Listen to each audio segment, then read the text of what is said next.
muito bom, Becker. Obrigado pela deixa agora para a gente apresentar a Márcia Pollard. A Márcia Pollard vai fazer a Masterclass, a nossa Masterclass agora, às 19 horas. Excelente introdução, Becker. Assim, a tua experiência como executivo e como modelador da cultura organizacional vai ajudar muitos alunos na compreensão desse fenômeno, que é como fazer essa modelagem para apontar a empresa para ser uma empresa Customer Experience, que é ligada na experiência do cliente externo, e Employee Experience ligada na experiência interna. Gente, hoje é dia de Masterclass, vamos ver. Eu não sei, Alan, se o pessoal está conseguindo habilitar o áudio. Está todo mundo com áudio aqui, que eu vi no chat, que eu acho que o aluno estava sem áudio para fazer as perguntas depois. Eu estou com áudio. Ah, tu está com áudio, não está? Gente, sabe quem está aqui? Quem vai fazer a Masterclass? Márcia Pollard. A Márcia Pollard é head da LIC. Márcia, quantos funcionários tem a LIC aproximadamente hoje? Não, a LIC, quando a gente fala de CRM Trade, em torno de 25 mil pessoas. Quando a gente fala do grupo Atma, que envolve a Solving, que é uma empresa de tecnologia, e a Elf, de manutenção industrial, aí a gente está falando de quase 100 mil pessoas. Então, nós estamos falando de uma empresa com 100 mil pessoas. A palestra de hoje da Márcia é sobre a cultura, a modelagem, dificuldades, o que ela faz, as estratégias que ela usa para conseguir engajar esse time, pessoal, entendendo que essa matéria cultura organizacional tem a ver com a parte interna da organização e um melhor funcionamento das estruturas internas ao transbordo, e o cliente externo acaba percebendo uma empresa que tem uma cultura organizacional sólida e bem orientada. Becker, daqui a pouco você volta aí, você fica com a gente aí assistindo a palestra da Márcia. Márcia, está contigo aí, a ideia é você ir até 19h40, 19h45 e abrir para perguntas aí para os nossos alunos. É uma palestra exclusiva para vocês, mais uma Masterclass. Bom proveito, pessoal. Obrigada, Madruga. Estou vendo aqui carinha conhecida da Jaque, saudade.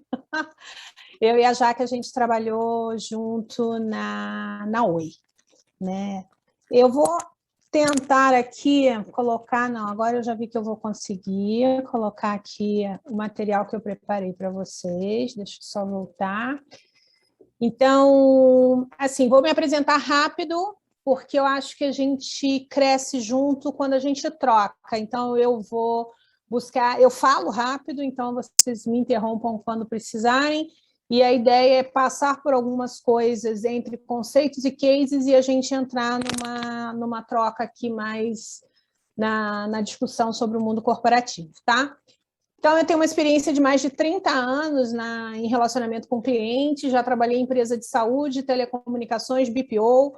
Como o Becker falou, já trabalhei em empresa, nas 3 empresas que são concessão hoje. Então, eu trabalhei na Telemar, eu trabalhei com a Light no Rio de Janeiro e trabalhei com a SEG no Rio de Janeiro. Né? Então, essa visão do que era um mundo de empresa pública e que virou um mix de empresa privada, principalmente logo pós-concessão, eu vivi muito dessa experiência, tá? Tenho uma atuação grande na gestão e reorganização com foco em cultura organizacional, engajamento, gosto de história e filosofia, sou apaixonada por gatos e orquídeas e tenho um propósito muito desafiador, gente, que é mudar o mundo. É fácil para a gente dizer o seguinte: quem muda o mundo? Deus. Quem muda o mundo? O Biden. Quem muda o mundo? Enfim, a gente sempre põe a responsabilidade no outro. E uma vez assistindo uma palestra do Al Gore, ele falou assim: o que você leia-se, era um auditório gigantesco, né? Eu não sei quantos de vocês conhecem o HSM Expo aqui em São Paulo, então é um lugar muito grande, uma concentração de pessoas gigante, e ele, na palestra dele, ele fala assim: o que você está fazendo para mudar o mundo? Na hora que ele fez isso, eu falei: caramba, né? Tá doido, quem sou eu para mudar o mundo e tal. Só que isso me gerou um incômodo absolutamente desconfortável, e isso ficou na minha cabeça durante muito tempo, e eu descobri que a gente muda o mundo quando a gente leva propostas para as pessoas que estão ao nosso redor. Oi? Márcia, eu acho que está dando um ruído, eu não sei se é o teu microfone ou é de outra pessoa. Está dando uma Ixi, o interferência. meu, a princípio... Ó, agora, de novo. Não sei se é o seu. Às vezes, quando você mexe, não sei como é que você está aí. Não, mas a princípio eu não Ó, estou me movendo. novamente, esse ruído. Não sei se mais alguém está escutando ou está dando só para mim aqui. Estou escutando também. Parece que é uma estática. Parece aquela onda de rádio, assim. Já O telefone estava falando de tá máquina de perto. datilografia, lembrei de onda de rádio AM agora. Verdade. Bom, O telefone está tentar perto, aqui. Márcia. O telefone está perto. Vê se ele O afasta ele um telefone pouquinho. tá, será? Então vamos Pode botar aí ser, o mas- telefone. Pode ser, é porque ele está no mute, pode ser que esteja entrando mensagem e aí dá interferência. Botei ele mais para longe, vamos ver se melhora. Então, o que eu estava falando é que eu descobri que a gente muda o mundo. A gente muda o mundo quando a gente influencia pessoas. Para quem trabalhou na maior parte do tempo em empresas grandes, empresas de mais de 20 mil pessoas, você muda o mundo quando você leva propostas e quando você influencia essas pessoas. Você tem 20 mil pessoas no seu universo, essas 20 mil pessoas têm um marido, filho, pai, mãe e tal, e você começa a mudar. Uma das coisas que eu faço para não ficar só no discurso, e sugiro a vocês que façam, porque é absolutamente 0800 de graça, eu recolho tampinhas e lacres de alumínio e troco por cadeira de rodas. Hoje você tem N iniciativas de pessoas que fazem essa troca, você tem desde castração de pet de rua e etc. Eu junto para trocar em cadeira de roda, antes da pandemia, no último ano, em 2019, eu troquei 65 cadeiras de roda. 65 cadeiras de rodas para você trocar é absolutamente impossível fazer sozinho. Você só faz se você tiver gente que queira fazer junto com você. Pensa aquele galão de 20 litros de água. Você tem, para trocar uma cadeira de roda, você tem que ter 14 galões cheios de lacre, de latinha de refrigerante, de cerveja, aquelas lacrezinho. Você tem que ter 14 galões daquele de 20 litros para você conseguir trocar uma cadeira. Então, você não faz isso sozinho, você só faz isso quando você consegue fazer com que as pessoas acreditem. E quando eu comecei isso, as pessoas diziam assim, mas isso é verdade e tal. E aí eu fui resgatar um vídeo do William Bonner na Globo falando da troca e etc. e tal. Então, eu acredito que a gente muda o mundo sim. Cada um de nós que está nessa aula é capaz de mudar o mundo desde que tenha atitude para isso, que queira fazer isso. E aí, para falar um pouquinho aqui da nossa aula, que a gente vai falar de, enfim, experiência do cliente, experiência do colaborador, eu trouxe uma reflexão simples, que é a palavra empatia. Né? Se você não tem empatia, é impossível você pensar em experiência. Né? E a gente vai contextualizar isso, porque quando você fala de experiência, seja do colaborador, seja do teu cliente, você tem que conseguir se botar no lugar dele. Então, você conseguir viver o que você espera que ele vivencie, e mais do que isso, você precisa saber se aquilo que você está propondo para esse cliente ou para esse colaborador é o que ele espera de você, porque senão vira uma conversa de maluco, né? Eu acho que é isso que você quer, é isso que eu te ofereço, eu acho que eu tenho um super sucesso porque eu te ofereço o melhor de mim, mas não é isso que você espera. Klaus Moller costuma dizer que qualidade é aquilo que o cliente diz que é. O cliente pode ser, de novo, um público interno ou externo. Então, a empatia é a capacidade de interpretar padrões, inclusive não verdades. Né? As pessoas não necessariamente vão te dizer o que esperam de você.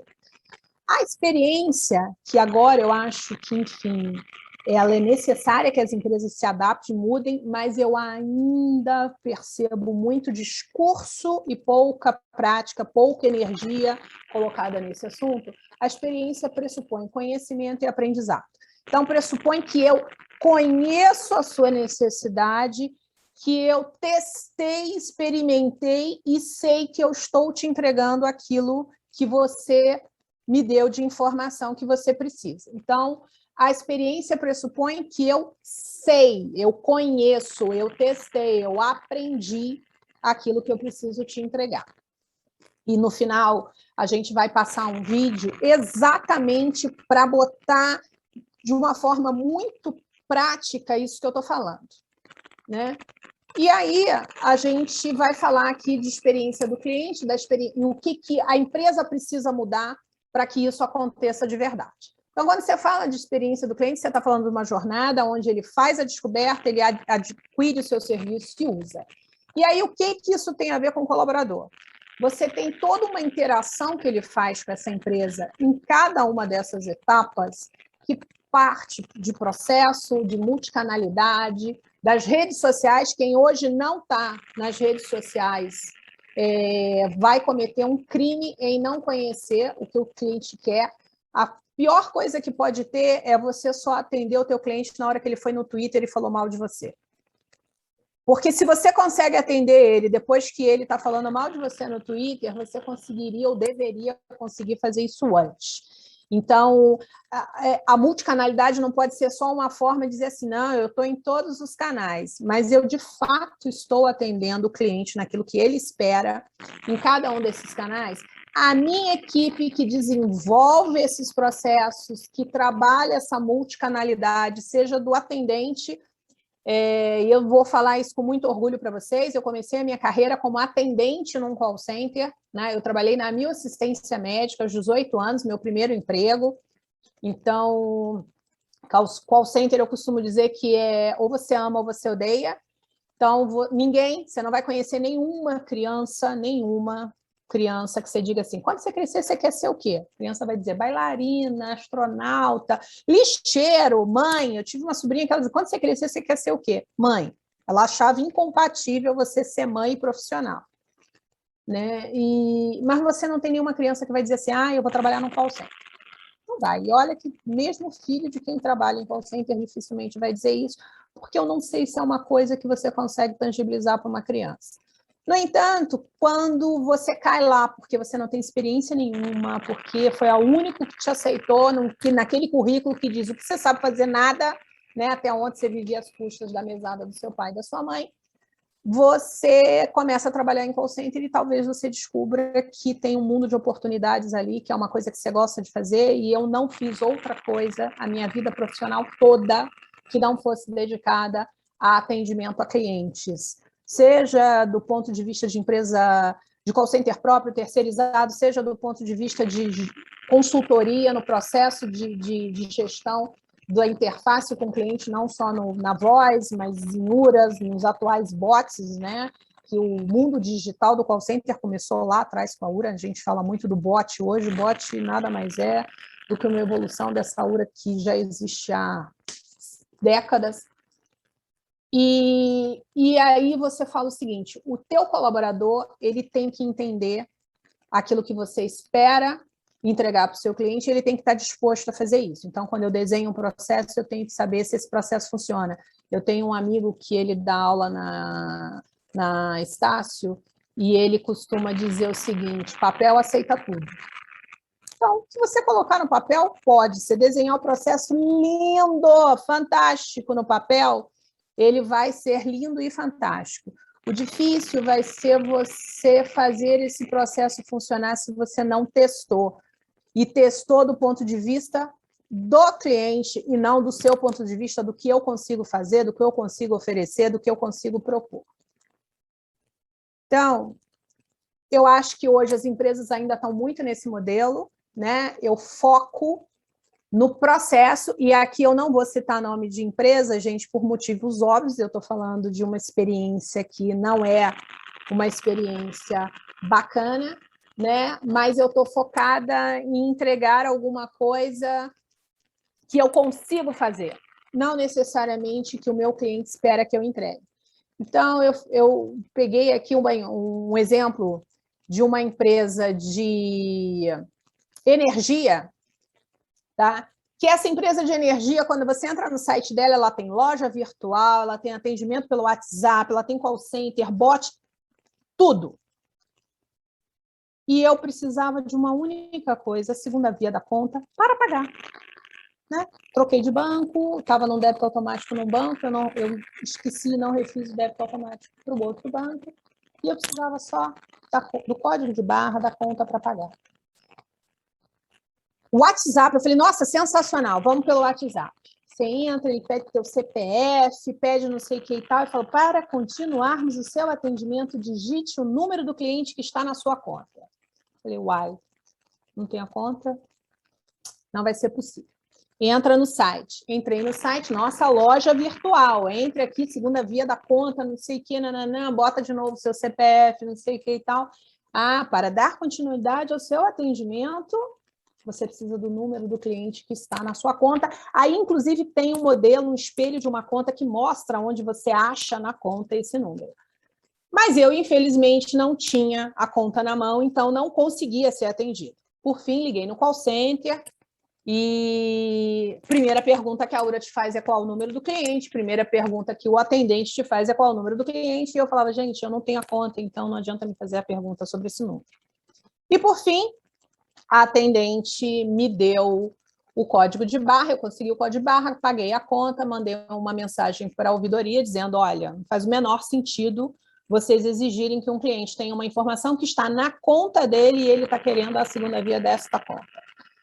Você está partindo do pressuposto que eu estou em casa e posso pegar uma conta antiga? Não, não necessariamente, eu guardo essas contas, eu estou em casa e etc. e tal. E aí recebi o retorno da ouvidoria dizendo o seguinte, o seu número de cliente é esse. Então, o processo vai continuar sendo esse. Se você tiver o número do cliente, inclusive, enfim, sugiro que os usuários de energia elétrica anotem o número do cliente no celular, porque quando você precisar da segunda via de conta, você vai precisar deste número que está na sua conta, e se você não tiver com ela na mão, você vai virar um inadimplente, ou vai passar por todo um processo para conseguir. Então, isso mostra o seguinte, quem desenhou o processo do ponto de vista óbvio. Na conta tem o número, o cliente tem a obrigação de saber. Então, para que você me pediu meu CPF? Se você tem meu CPF, você deveria saber aonde eu consumo o seu produto e se eu estou consumindo lá, você simplesmente me dá o código de barra e pronto, está resolvido o problema. Mas quem desenhou o processo para dentro, a experiência é para funcionar para dentro e não é para funcionar para fora, né?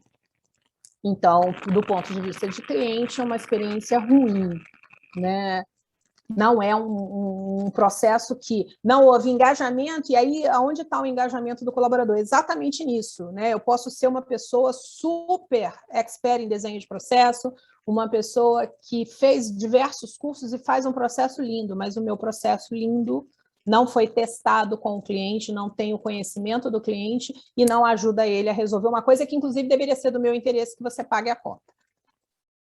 E aí, eu vou dar agora um exemplo bem sucedido, e por isso eu vou citar as marcas, porque quando a coisa é boa, a gente quer falar.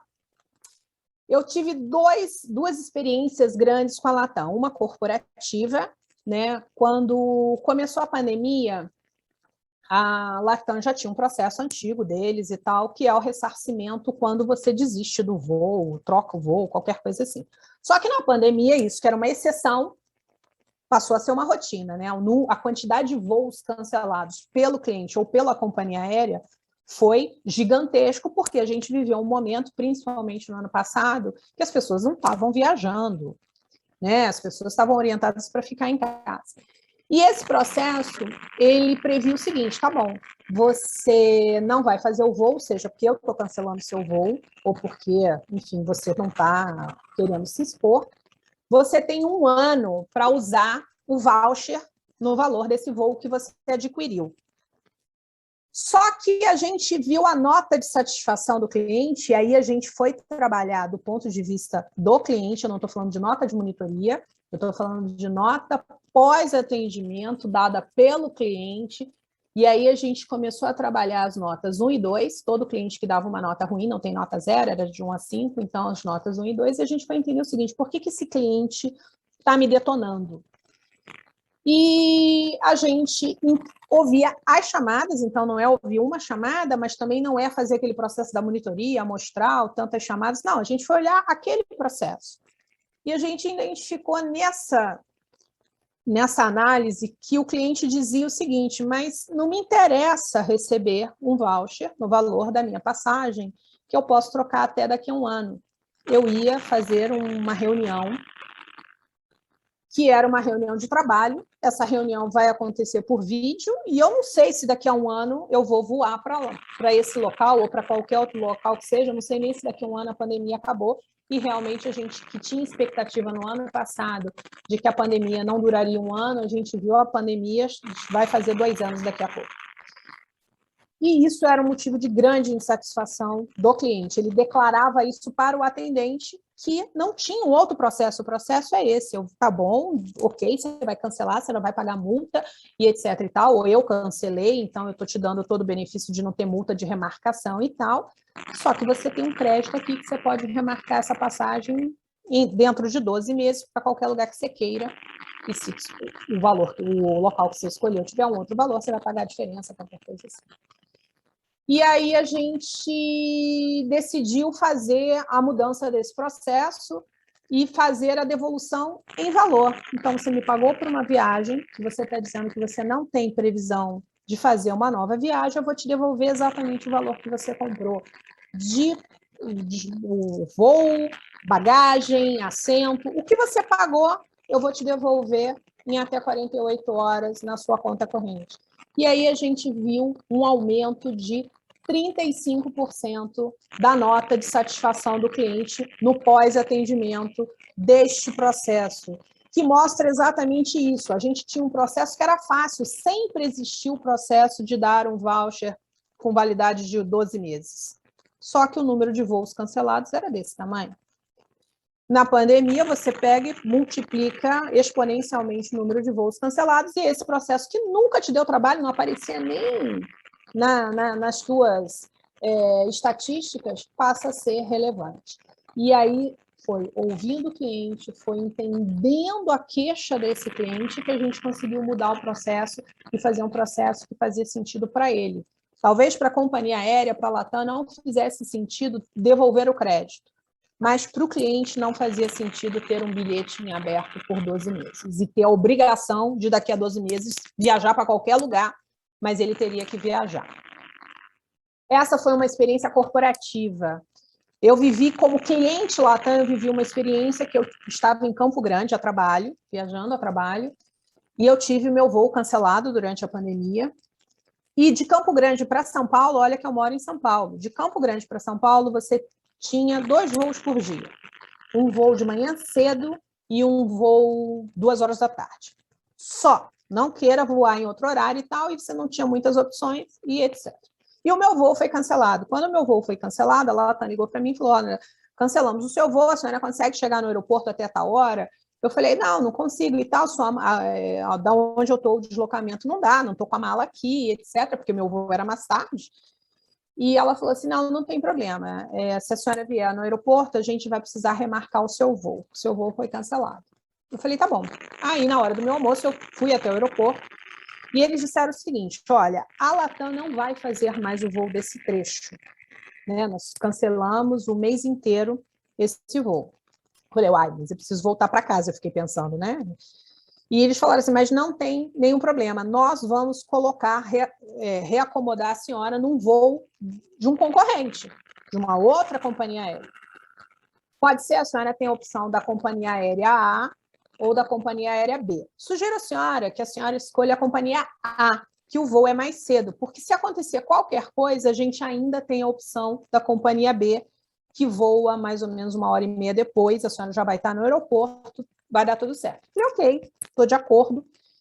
E assim foi feito, eles fizeram a minha remarcação e tal. No dia seguinte, eu cheguei com a minha mala no aeroporto, eles pagaram o meu deslocamento de táxi, o hotel, perguntaram se eu precisava do hotel, eu não precisava, porque eu estava a trabalho, então não tinha problema, eu tinha o hotel pela empresa que eu estava.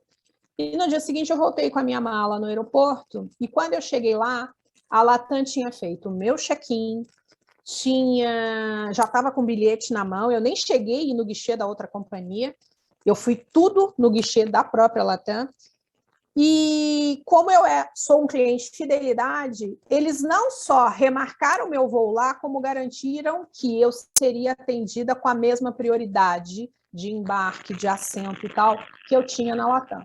Então, eu voei numa concorrente, sem sequer chegar no balcão deles, porque a Latam resolveu exatamente tudo porque ela tinha cancelado o meu voo. Então, isso é uma experiência que vai ficar para a vida inteira. Eu vou contar essa história para todo mundo, né? Eu costumo dizer, por causa do trabalho, conheço o diretor de atendimento da Latam e eu falo para o Rafael assim, Rafael, I love Latam.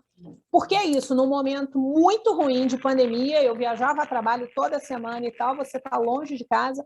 Para vocês terem uma ideia, eu já tinha combinado com a empresa que eu trabalhava que se eu não conseguisse remarcar meu voo, eu ia voltar de carro. Então, eu já tinha, no dia seguinte, quando eu chego no aeroporto com a minha mala e tal, eu chego no aeroporto com um carro, eu não dirijo. Então, eu cheguei no aeroporto com um carro, com motorista, porque se eu não conseguisse embarcar, eu ia fazer a viagem de carro.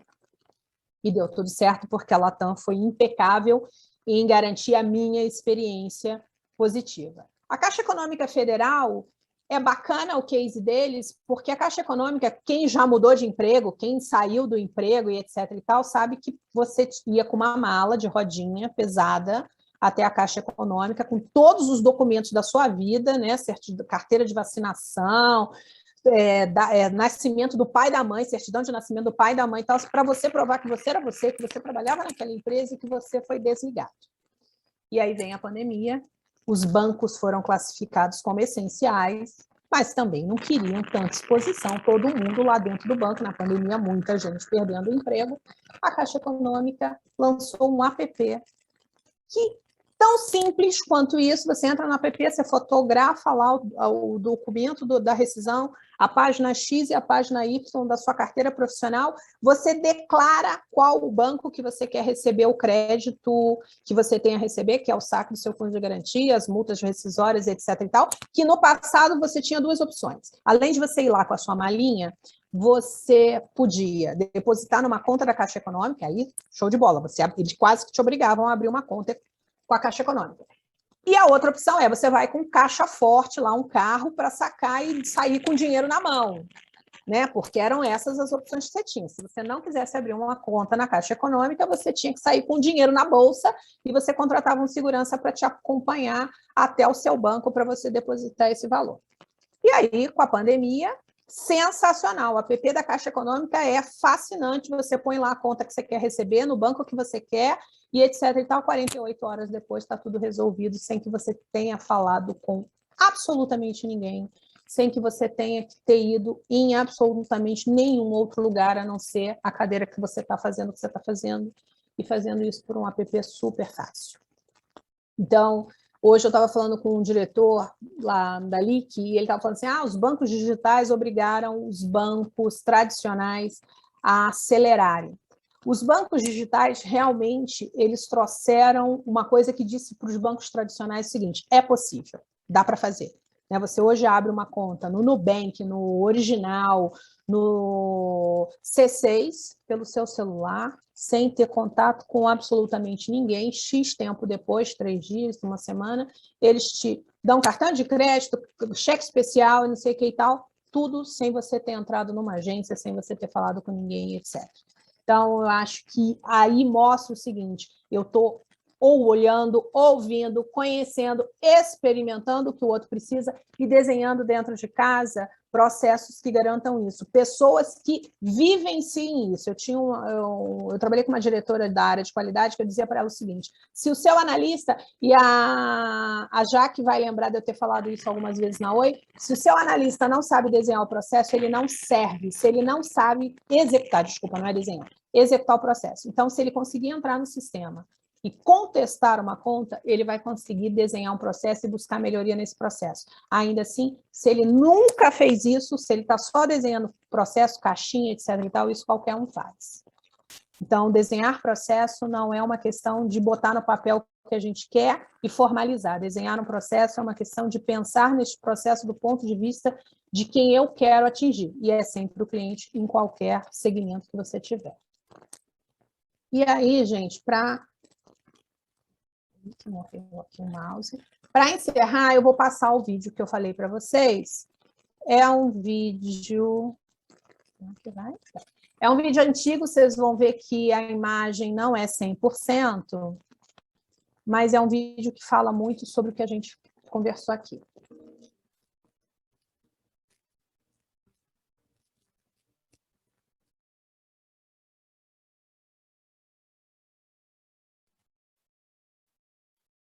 Não tá passando ainda não.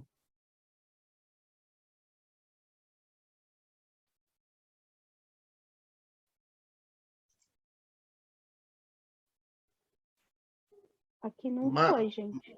Márcia, passando aqui talvez ainda não. tenha que alterar no compartilhamento, sair do slide e entrar com o vídeo, eu acho. Você vai ter que Lá também na- compartilhar o áudio também. Tá no mute lá aí, Márcia. na parte verde embaixo ali, você tem que descompartilhar essa sua apresentação e aí compartilhar o vídeo. O teu áudio está desligado, Você tá no Márcio. mute. Isso, eu botei para não dar eco. Mas, assim, o vídeo, na realidade, não, a fala é muito pouca, tá? É mais de imagem mesmo. Mas vamos botar aqui, vamos ver se agora fica melhor. Deixa eu sair daqui, peraí. Agora que apareceu o vídeo, não tinha aparecido, tava com o teu PPT. Agora apareceu? Apareceu. Apareceu. Então, peraí que eu vou botar ele. No começo é um vídeo de 49 segundos, então não tem problema a gente voltar.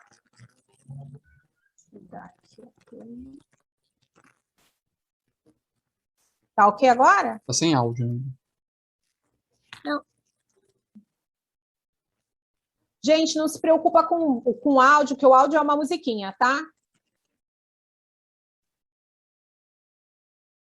Depois, se vocês quiserem, eu dou o link do YouTube. É um vídeo muito antigo. Ele não tem fala, ele é só uma música de fundo.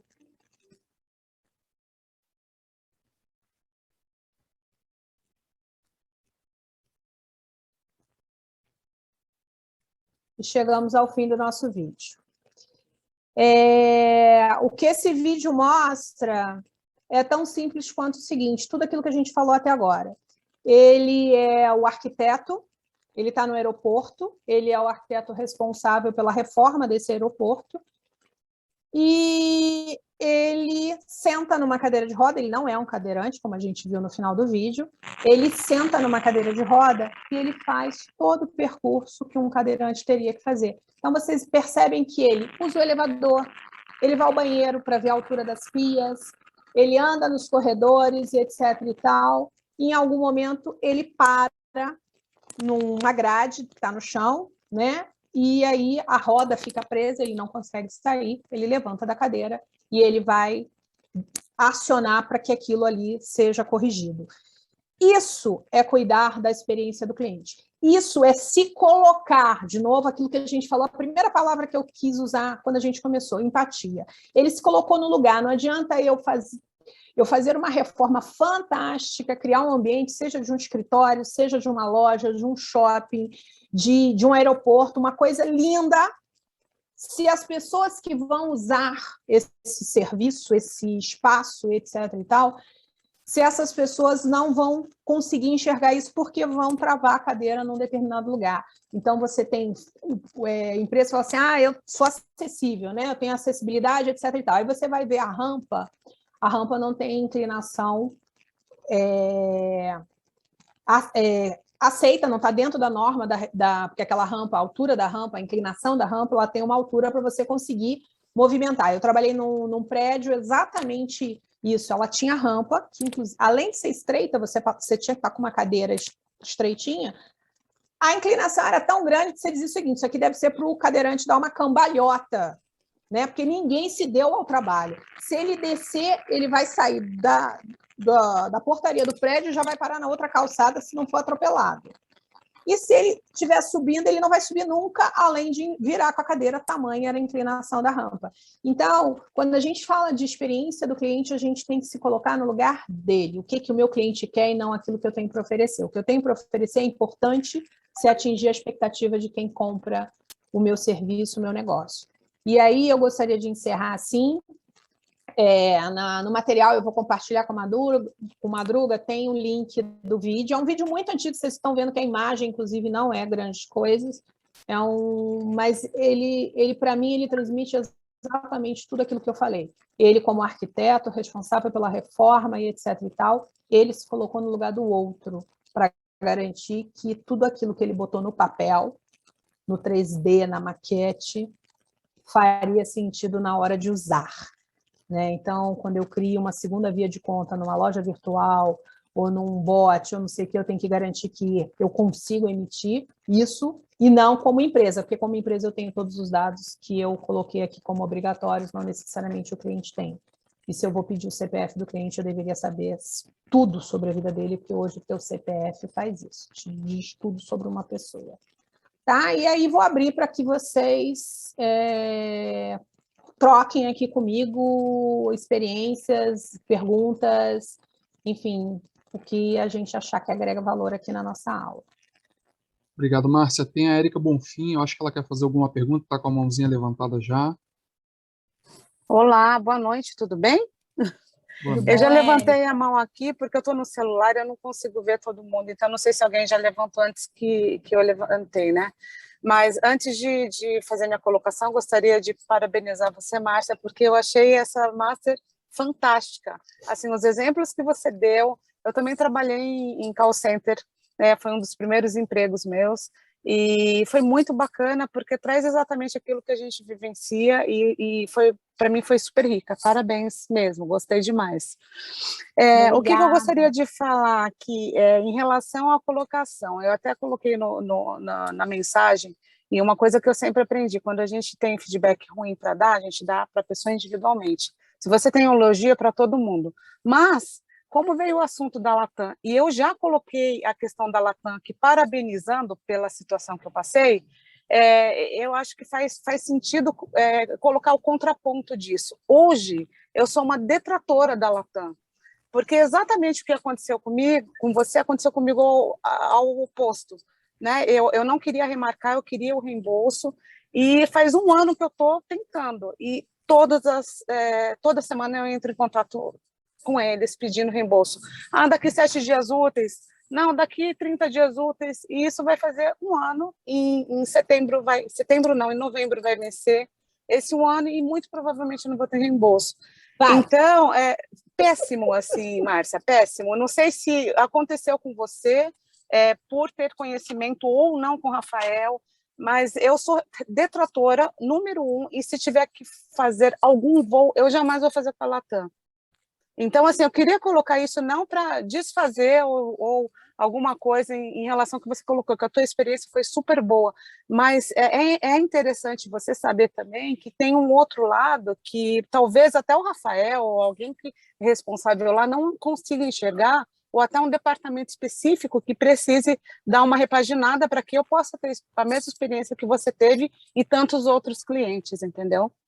Com certeza, desculpa, eu não... Érica. Isso. Érica, eu vou... No final da apresentação, mas se você quiser anotar, eu vou te passar meu e-mail, você vai mandar um e-mail para mim e a gente vai resolver isso, tá?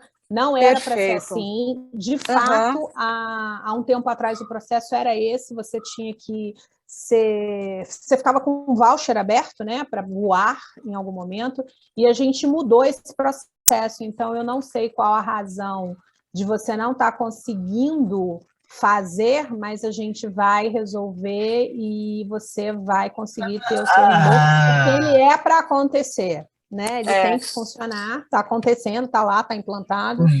Quando eu vivi a minha experiência que eu contei do meu voo cancelado, quando eu vivi essa experiência... É meu filho que está aqui no carro, desculpa. Tá bom, nada. Quando eu vivi essa experiência, eu não conhecia o Rafael. Aliás, o Rafael, ele era um gerente de aeroporto, que chama, né? Ele não cuidava do atendimento, ele era um cara que cuidava de voos nos aeroportos, etc. E ele está há mais ou menos 6 meses, eu acho. E eu conheci ele quando eu já estava. Eu estou há um ano na LIC. Eu conheci ele numa das reuniões que a gente fez com a LIC e tal, e foi assim que eu conheci. Então, quando eu conheci ele, eu já tinha vivido essa experiência super positiva com a Latam, mas a mudança do processo a gente fez junto, né? Foi numa reunião dessa de qualidade, discutindo a percepção do cliente. Então, o processo deveria estar funcionando para você. Eu vou te passar meu e-mail, é marcia.pollard, Pollard, @lic.com.br. Certo. Eu não tenho como anotar que eu estou dirigindo, Márcia, mas se alguém puder, por gentileza, anotar para mim, chegando em casa eu já pego. Você pode repetir aí, Márcia, eu anoto aqui. é o nome, Márcia.Pola. Ponto? Pola. Pola. É o sobrenome. Pollar, D de dado, Pola. Tá. @lic.com.br. A Jaque tem todas as informações também, entendeu? Jaque, compartilha perfeito. com os coleguinhas, por favor, tá? Intimidade serve para essas coisas, para salvar. Muito obrigada pela atenção, Márcia. Obrigada mesmo, viu? Não, imagina.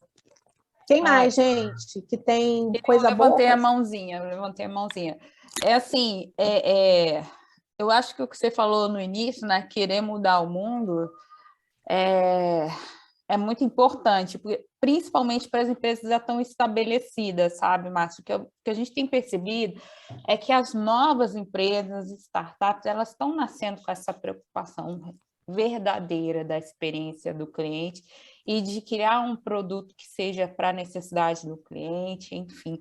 Mas eu sinto na pele que as empresas estão estabelecidas, assim, por exemplo, como essa empresa de energia, elas ainda estão com essa dificuldade, sabe, de assumir, entender realmente o que é a experiência do cliente e o quanto isso pesa. Tem esses segmentos, às vezes, que estão muito confortáveis, né? Energia elétrica, a gente ainda é muito refém de uma empresa só.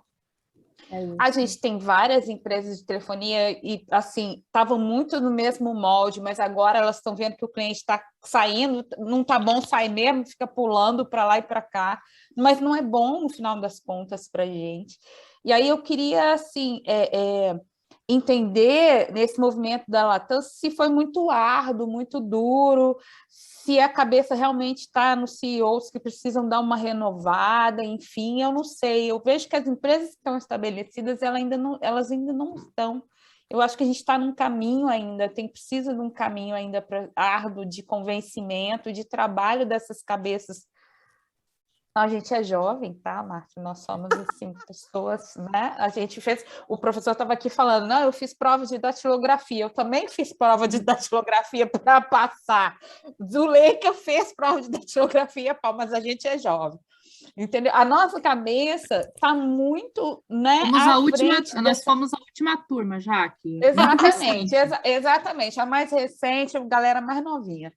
E, assim, essa é a dificuldade que eu vejo, entendeu? De ficar nessa luta com essas cabeças que ainda falam da experiência do cliente, mas que não estão colocando em prática. Já que exatamente por isso que no início eu falei o seguinte, para mim, tá, que estou agora na LIC, enfim, eu tenho uma carteira gigante de clientes e tal, o nosso segmento de atendimento, eu, de novo, gente, trabalhei isso a vida inteira, sou apaixonada, não sei fazer outra coisa, né? O nosso segmento, ele é um segmento... Melhor palavra que eu vou encontrar, gente, é prostituído, né? Quem quer terceirizar, fala assim, eu quero terceirizar porque eu quero reduzir custo. Esse é o número 1, top. Da minha lista. Por que eu vou terceirizar? Porque eu quero reduzir custo. Aí depois ele vem com um monte de oba-oba, porque a sua empresa tem know-how, porque tem tecnologia, porque tem inovação e tal. O problema é que ele já começou errado. Eu deveria terceirizar e dizer o seguinte, eu estou terceirizando porque eu quero know-how, porque eu quero inovação, porque eu quero garantir que a minha operação evolua do ponto de vista de prestação de serviço, né, de tecnologia. É especializada, né? Exatamente, que você consegue, inclusive, ver outras experiências e trazer para mim benchmarks internos. E, por acaso, se eu conseguir reduzir o custo, está fantástico. Eu tive uma reunião com um cliente, agora é cliente, né, mas a reunião era de um prospect, na ocasião, que na hora que a área comercial começou a apresentar uma proposta e tal, nessa proposta aparece salários da equipe que vai trabalhar no produto deles, e a diretora de RH da empresa, era uma empresa de saúde, a empresa, ela virou e falou assim, você me desculpa, mas quem ganha essa remuneração não atende o meu cliente. É só isso que você tem para me dizer, ou você tem outras grades de remuneração e tal, porque eu posso até querer reduzir os custos que eu tenho hoje, o call center dela é próprio, mas eu não consigo enxergar que esse profissional que ganha esta remuneração possa atender o meu cliente. Aí eu falei, nossa, tem luz no fim do túnel e não é o trem atropelando a gente. Ainda tem muito discurso, ainda tem muita gente dizendo que quer isso, que quer aquilo e tal, mas, de fato, tem poucas pessoas, seja no próprio, seja no terceirizado e tal, tem poucas pessoas paradas dizendo o seguinte, foco no cliente. O foco no cliente já virou foco do cliente e tal, a gente vai modernizando, é igual o Colan, né? Eu usei Colan quando eu fazia aula de ginástica, balé, e aí depois virou Body, nome chique do Colan, quando eu usava, né? E eu acho que hoje ainda é muito isso. A gente muda o nome das coisas, a gente põe nomes bonitos nas coisas, mas ainda são poucas as empresas que estão. O trabalho da Latam, eu tenho acompanhado de perto, o trabalho da Latam tem sido árduo. E a gente não muda a cultura organizacional da noite para o dia, a gente não muda o engajamento das pessoas da noite para o dia, a gente não fala para as pessoas da noite para o dia o seguinte, cara, seja no aeroporto, no call center e tal, dá atenção para a pessoa, ouve o que o cara quer. Lá atrás, a gente robotizou as pessoas e depois a gente virou e falou assim, agora eu tenho que humanizar a URA, mas eu robotizei as pessoas, aí agora a gente fala o seguinte, não, o cara tem que atender sem script, não, ele não sabe, porque ele fez a vida inteira aquilo robotizado que você ensinou para ele. Então, mudar a cultura organizacional demora. Eu não tenho dúvida, o Becker falou isso, né? A empresa que você classifica como boa ou como ruim é reflexo das pessoas que estão lá.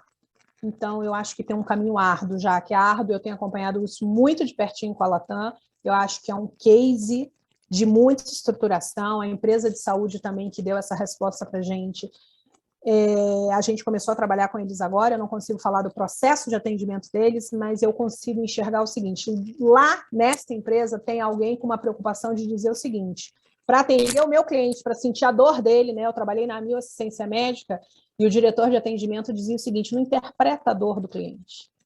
A dor do cliente, quem está sentindo é ele. Você vai ter cliente que vai dizer assim, ai, estou morrendo, estou infartando, estou tendo não sei o quê, e a pessoa está com gases. E você vai ter aquele paciente que vai ligar e vai falar assim, não, uma dorzinha de cabeça, incômodozinho e tal, posso tomar uma aspirina, não sei o quê, e essa pessoa está tendo um derrame. Então, não interpreta a dor do cliente. Né? Se o cliente está pedindo uma ambulância, manda ambulância. Se o cliente está pedindo resgate de saúde, manda o resgate de saúde. Porque, na dúvida, você não vai deixar ele morrer na linha. E quando ela falou, essa remuneração não paga alguém que atende o meu cliente, eu vivi tudo da experiência fantástica de quando eu fui atendente do call center da Amil, que a gente tinha uma preocupação muito grande, e lá foi uma escola para mim, o Edson, que infelizmente veio a óbito há alguns anos atrás, era uma pessoa absolutamente fantástica, fantástica, fantástica. Foi um dos líderes que eu acho que modelou o que a Márcia hoje, quando a Márcia tinha 18 anos. Entendeu? Foi o cara que me fez olhar e ter num cliente que diz assim, minha filha nasceu e ela vai chamar Márcia em sua homenagem, eu era uma recepcionista de um centro médico. Então, esse olhar para o outro, esse cuidado de garantir que o outro, de fato, está tendo o melhor, né? E aí eu posso, na área de saúde, eu posso citar N empresas que estão com esse cuidado, o Sírio-Libanês, o hospital aqui em São Paulo, é de um cuidado desde a recepção, em todos os teus problemas, etc. e tal. Eu vivi uma situação do meu marido que precisou durante alguns meses se internar no Sírio 3 dias por mês para fazer uma quimioterapia, e você via o cuidado do hospital com tudo. A nossa primeira internação foi numa véspera de feriado, a decisão com a médica, não sei o que e tal, e no pós-feriado, como se fosse agora, quarta-feira, a gente internava e a gente tomou a decisão na sexta-feira. Quando a gente chegou lá no hospital, a Sul América ainda não tinha feito a autorização da internação e não sei o que, e o Círio falou assim, não tem problema, a senhora tem uma folha de cheque? Por acaso eu tinha, falei, tem, não tem problema, a senhora deixa um cheque calção aqui e eu tenho certeza que a Sul América vai entrar, o seu plano cobre o nosso hospital, não tem problema nenhum e tal. E a gente entrou, internou e etc. E no dia seguinte eles foram lá, me devolveram o cheque, me pediram mil desculpas. Aí eu perguntei para ele assim, tá bom, e se eu não tivesse a folha de cheque na carteira? Seu marido ia internar do mesmo jeito, depois a gente ia dar um jeito. Então, eu acho que isso é se preocupar, de fato, é viver, é o foco do cliente, é viver a experiência do cliente e não ficar focado nos teus processos, porque se a gente não sair no discurso e for para a prática, a gente, de fato, não vai ser só um caminho árduo, vai ser um caminho longo. Porque pode ser árduo e ser curto. Bacana. Érica, acho que ela tem mais uma pergunta aí. Diga, Érica, você está com a mão Não, levantada. eu esqueci de abaixar a mão, desculpa, pessoal. Você vai ficar com Lera, assim. Não, já baixei, obrigada, viu? Se ninguém tem pergunta, eu quero fazer um comentário. Diga, Zélica. Vamos lá. Primeiro, parabéns, né? Eu achei muito curta aí a tua apresentação, de tão boa que é, acho que deveria ter mais tempo. Então, né, Alan, dá para voltar aí se os alunos concordavam um dia a falar mais, sabe? É muito difícil achar pessoas que de fato conheçam, né, aí, que tenha a experiência mesmo, da experiência do cliente, assim. E pelo menos, assim, eu que estou começando nessa área, assim, sempre me relacionei com o cliente, mas estou com esse olhar de experiência. É muito legal essa troca de experiência, assim, com quem já trabalha na área, com quem, né, convive com isso. E pelo que você fala, assim, pelo tom, né, e pela profundidade, você conhece bem essa área, assim. Então, se tiver uma oportunidade de você voltar, eu gostaria, né, que você voltasse e desse uma aula para a gente, assim. É isso, Madruga, fica a dica, entendeu? Me avisa com mais antecedência, porque foi da noite para o dia que surgiu essa ideia da gente fazer essa masterclass. E eu estava até com uma expectativa, enfim, falei, ai, gente, não me preparei como eu gostaria, né? Mas, enfim, se for para falar... É uma oportunidade de fazer trocas, assim. Uma das coisas que você falou, e é verdade, acho que tem muita coisa que é muito raso, né? Falta profundidade nisso tudo. Né? E muito nomes bonitos, né? Então, assim, é muito, como você diz, body, né? Mas só que como fala, né? O penteado muda, mas a noiva é a mesma, sabe? Então, continua tudo igual, sabe? E aí vem, né, muitas consultorias, muitas coisas, mas muito superficiais, que não trabalha na essência, né? E esse é o perigo da coisa, né? Esse é o grande perigo. Eu falo também, assim, eu estou com essa batalha e mudar uma cultura, né, de uma empresa que eu venho, que é muito de execução, de operação, mudar ela para ter centralidade no cliente, para ter essa orientação, é demorado, é uma curva, né, e é muito árduo, e a gente tem que gostar muito do que faz para não desistir, né, então, assim, todo dia tem uma batalha nova, né, e tem que converter alguém, né, então, assim, é algo, e é muito legal ter essa tua experiência, assim, eu gostei bastante, e parabéns, Márcia. Até já te achei no LinkedIn também. Isso, gente, estou nas redes sociais, LinkedIn e Instagram, né? O Facebook, na época das eleições, eu cancelei a conta, nossa, foi uma chatice, né? Então, eu gosto do Instagram porque eu coloco lá algumas coisas das minhas opiniões, etc e tal, mas eu acabo acompanhando muita coisa que eu curto de arquitetura, de filosofia, de algumas coisas assim. Então, de qualquer maneira... eu te achei no LinkedIn, no Insta eu não achei. Também não procurei, tá? Mas eu vou te achar.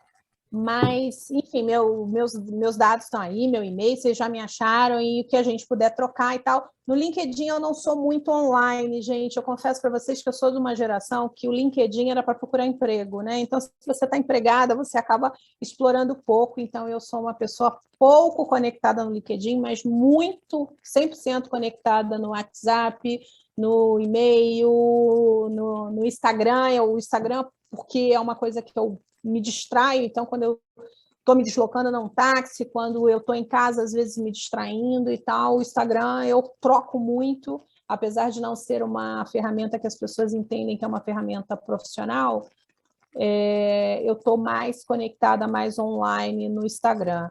No LinkedIn, às vezes eu demoro para responder, eu confesso, né? Que eu sou já te achei aqui também no Instagram, já te convidei. Acho que tem uma pergunta agora da Thaís Cunha, né, Thaís? Fica à vontade. Vamos lá, Thaís. Isso, olá, Márcia, boa noite. Obrigada por dividir com a gente a sua experiência. E eu fiquei curiosa, assim, na verdade, quando o Madruga te apresentou, disse que você trabalha numa empresa com quase, são 3 empresas, né, e são quase 100 mil colaboradores.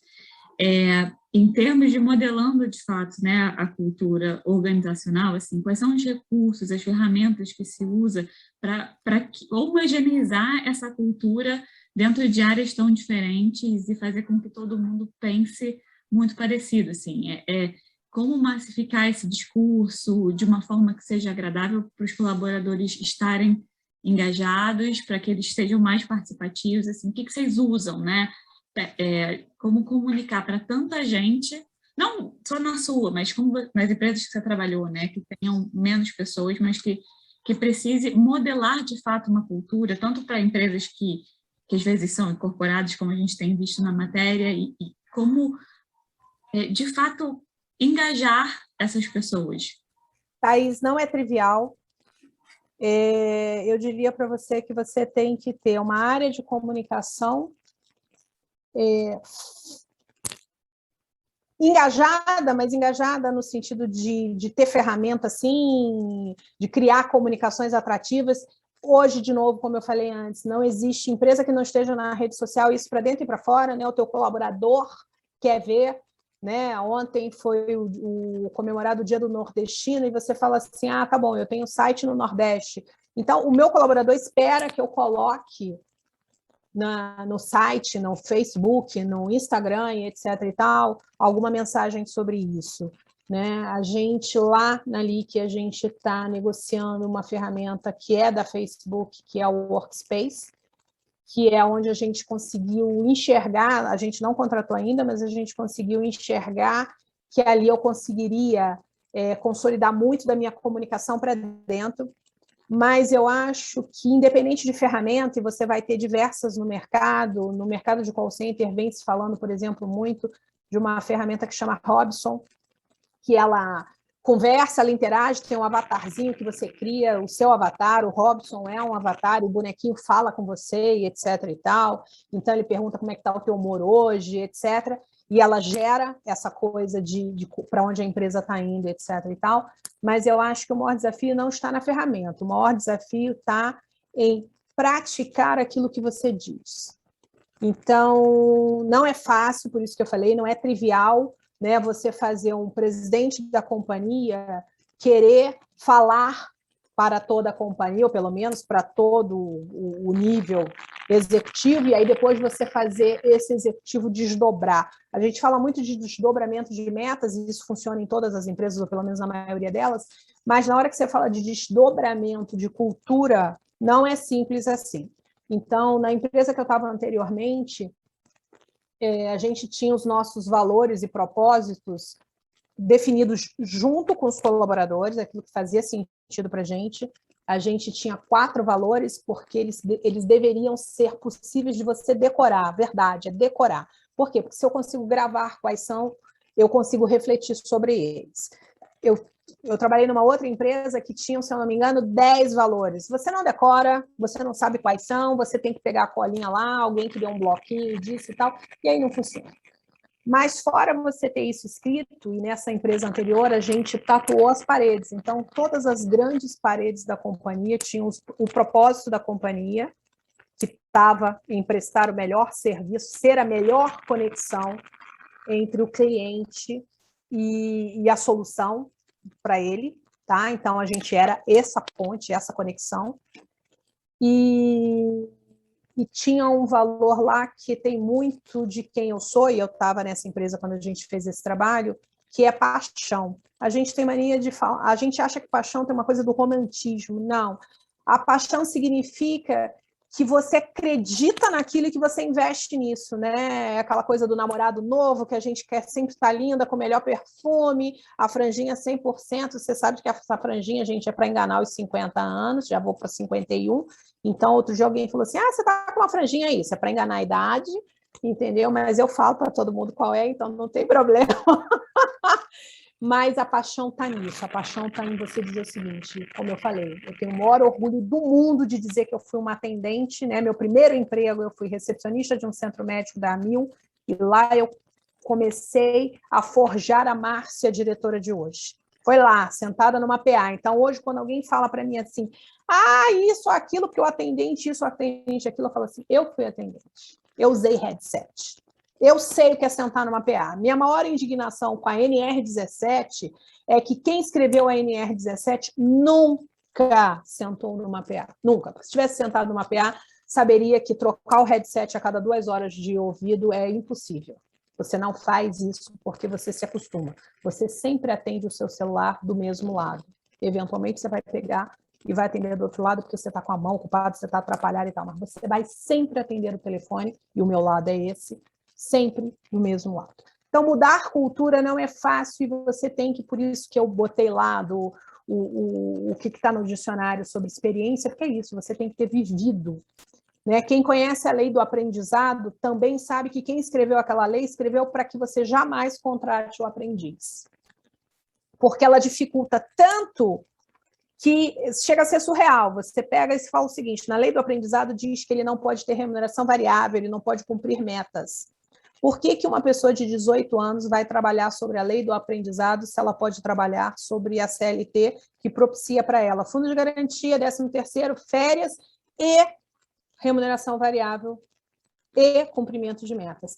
Então, assim, quando você olha isso, você fala assim, quem está fazendo a proposta não se colocou, não tinha nenhuma empatia, não tinha nenhuma experiência, nenhum conhecimento, porque não se colocou no lugar do outro e falou assim, isso faz sentido ou não. E sobre a lei do aprendizado, eu discuti isso, inclusive, com uma juíza do trabalho, né? Porque eu falei assim, é surreal, você diz para mim que numa operação de televendas o cara não pode ter meta, o cara não pode receber variável e tal, você está dizendo para mim que se ele for o meu melhor vendedor, ele vai ganhar menos do que um vendedor ruim. Por que ele vai ser aprendiz? Então, eu acho que o desafio não está na ferramenta, o desafio está em você ser verdadeiro com aquilo que você fala. Então, se você está falando de cultura, a cultura vem de cima para baixo. O presidente da companhia tem que respirar essa cultura, os diretores desta companhia têm que respirar essa cultura, esses valores, e aí, a partir do momento que todo mundo aqui em cima cuida disso, quem está embaixo vai fazer, porque por osmose vai ver todo mundo fazendo. Eu, na empresa anterior que eu estava, eu comecei a ter uma crise com a questão de limpeza do site e tal, e aí eu sentava uma vez por mês com mais ou menos 25 atendentes, eu era diretora, eu sentava com os atendentes para a gente discutir e tal. E uma vez veio uma coisa que é a seguinte, porque a PA está cheia de poeira, a senhora da faxina não está limpando direito e tal. Eu falei, olha, sabe o que acontece? Está cheio de papel no chão. Tem papel no chão, tem tampinha, tem guardanapo, não sei o quê. Enquanto tiver lixo no chão, que não veio do ar, elas estão preocupadas em limpar o chão. A poeira que está na sua PA, você limpa. Porque essa poeira, ela está no ar. Todo dia ela vai cair e vai ser depositada sobre a superfície. Mas aquele papel que está no chão, alguém jogou. Alguém deixou cair displicentemente, não viu, enquanto ela tiver que fazer isso e tal. Só que, além desse discurso, todas as vezes que eu estava circulando pelos corredores da companhia, o que eu via no chão e que não deveria estar no chão, eu catava. E aí, uma vez, uma pessoa falou assim, quem é essa maluca que está catando papel no chão? Aí o gerente do RH falou assim, é a diretora, porque enquanto você joga no chão, ela cata. Se você for para a Disney, você vai ver a Cinderela catando lixo, você vai ver o Mickey, etc. e tal, porque está na cultura da empresa. Manter esta empresa e esse site dos sonhos, né, esse parque maravilhoso que vende sonho. A Disney não vende o parque, ela não vende diversão, ela vende sonhos. Isso só é possível se todo mundo garantir que aquele parque vai ser impecável. E aí todo mundo... Né? Quando você contrata alguém na Disney, vale a pena vocês aprofundarem sobre isso, tem alguns livros que falam sobre a experiência da Disney. Quando você é contratado na Disney, qualquer cargo que seja, tá? De um personagem a um gerente da controladoria, você vai entrar por uma porta que é a porta da Alice, no País das Maravilhas. Quando você gira a maçaneta grita. Aí você atravessa essa porta. Quando você chega do outro lado da porta, eles vão te dizer tudo que não pode. Você não pode ter tatuagem, você não pode ter a barba por fazer, você não pode isso, você não pode aquilo, tudo que é ruim, tudo aquilo que não pode, que é difícil, você tem que ter carro, você não pode se atrasar, você não pode isso e tal. Ele vai te dizer nessa primeira sala. 40% das pessoas vazam e 60% atravessam a próxima porta. Quando você atravessa a próxima porta, você passou na primeira etapa. Agora eu vou te contar tudo aquilo que é bacana. Por que é fantástico trabalhar na Disney? O que faz esse parque vender sonhos que são absolutamente intangíveis e não são um produto de prateleira? E aí você tem todos os benefícios. E se eu achar, Thaís, que você é a cara da Pocahontas, que não tem uma tatuagem, mas você tem, eu vou te propor, inclusive, dá para você todo dia chegar um pouquinho antes, maquiar essa tatuagem para ela não aparecer, porque o personagem não tem. Então, isso é você engajar todo mundo, isso é você fazer o cara viver no parque, porque se ele passasse pela porta da Alice, ele fala, que palhaçada é essa? Eu estou sendo contratado para ser diretor de posto fiscal? Ia dar ruim. Ele trabalha num parque. Então, você só consegue gerar essa cultura e esse engajamento se de cima para baixo todo mundo respirar isso. Você vai contratar pessoas que queiram respirar isso. Não sei se eu consegui responder, talvez tenha sido muito filosófica, mas é o que eu acredito. Ferramenta ajuda, mas não resolve. Muito bom, Márcia. Muito obrigado. Queremos Obrigada. agradecer a sua participação, abrilhantando assim mais uma disciplina do nosso MBA. Assim, é muito motivador, né? Ouvir alguém com tanta experiência e compartilhar-se com tanta simplicidade, mas também com tanta riqueza, né? Ilustrando aí o que de fato é estabelecer uma cultura dentro de uma organização. Nós queremos te agradecer. Queria tirar uma fotinha aqui com você, deixa eu colocar aqui para todo mundo aparecer. Só passa o perfume aí, que vai ficar bacana a foto. Todo mundo com perfume em dia. Pronto, vou tirar uma fotinha aqui.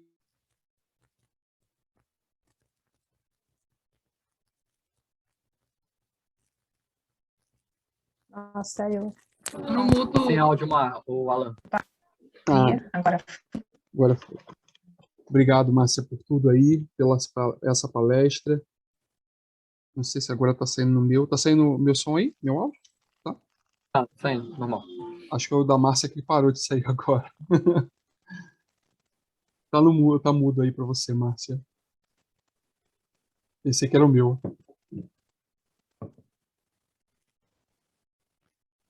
Tá saindo para vocês o som da Márcia? Não, né? Não? Voltou? Agora sim. Voltou. Então tá bom. É porque eu estava tentando ver por que eu não estava ouvindo o Alan e eu fui mexendo no meu fone aqui. Então, gente, enfim, desculpa aí a atrapalhada no final da aula. Obrigada. Eu estou muito feliz de ter participado com vocês, porque eu acho isso. Cada vez que eu falo no tema, que eu troco com alguém, que alguém me provoca, como Zuleika, Thaís, a Érica, etc., faz gerar uma reflexão sobre o quanto que aquilo que eu acredito e eu falo, eu estou praticando, eu estou exercitando. E obrigada aí pelo convite do Madruga, que é outro que foi um líder fantástico na minha vida. Usem e abusem dele, que vocês com certeza serão profissionais melhores.